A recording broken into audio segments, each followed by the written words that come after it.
Hi, this is Steve Hicks with Windermere Real Estate, and here is another short video on some helpful hints on what to do to make your house market ready before you go on the market. As you can imagine, I get several calls a month from people who want to do exactly that. They want to have me come over, take a look at the house, and tell them what cost-effective improvements they can make that will maximize their sale price once they get on the market. So here are some tried and true tips that I've learned over the years, and you probably know some of these, but I just wanted to let you know these are some of my favorites. The number one thing that you should start with is decluttering the house, especially if you've been living in it for more than 5 to 8, 10 years, sometimes even more. You've accumulated a lot of things. We all collect things.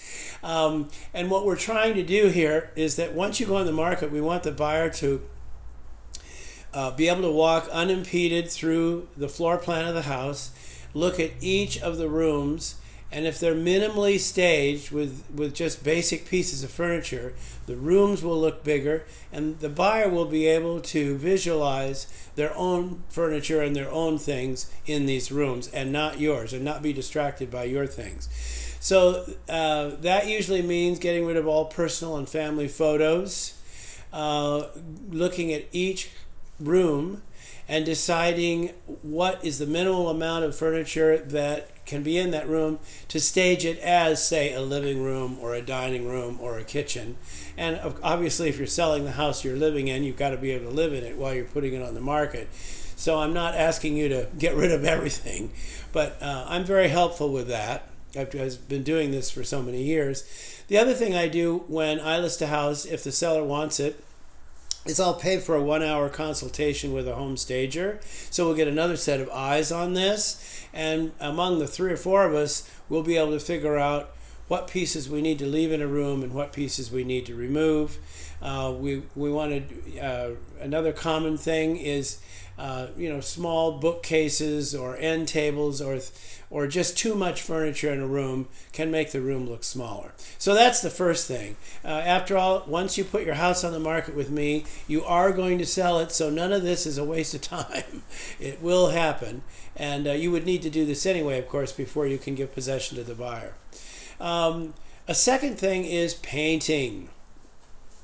Painting interior and exterior, if you need it, is always the most cost-effective thing you can do. Painting really gives you a bang for the buck in terms of how it can completely change a room and the feel of a room. Of course, you usually want to go with lighter colors, but I'm pretty good about using a few colors that I know work really, really well, so I can give you that information too. Cleaning carpet is another one, or if it's really worn, replacing carpet, or refinishing the hardwood or fir floors that might be under the carpet. That, if it's feasible to do, is the most desirable in terms of the floor coverings.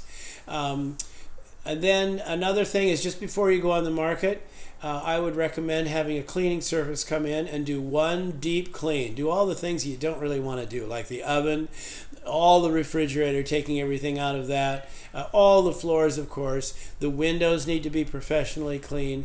This is all extremely important. And not finally, but the other big one, because there's a lot to this, is the lot landscaping. I have 2 or 3 landscapers that are reasonably priced that are very good for what they do, and because you want to improve the curb appeal of the house, and the whole lot needs to be pruned. The lawn, if you have it, mowed and kept mowed during the real estate process, and just the street appeal is so important, because here's what's going on. When somebody drives up to look at your house, they want to look at the exterior and want to be invited or enticed to come into the house. And then everything has to be strong getting it into the house. And really, one of the things that I've said is, if you have a strong main floor that builds excitement, you've probably sold the house by the time they get to the kitchen. But we need to be prepared for all these things. So it's really a good idea to do pre-market fix-ups. It's tried and true. Of course, there's a lot more that goes into this, and I have an army of people that can help you get bids to do this work. Anyway, oops, I'm running out of time. I hope this has been helpful. Call me if you need a list of contractors that can help you. Once again, this is Steve Hicks with Windermere. I hope this has been helpful. Thanks.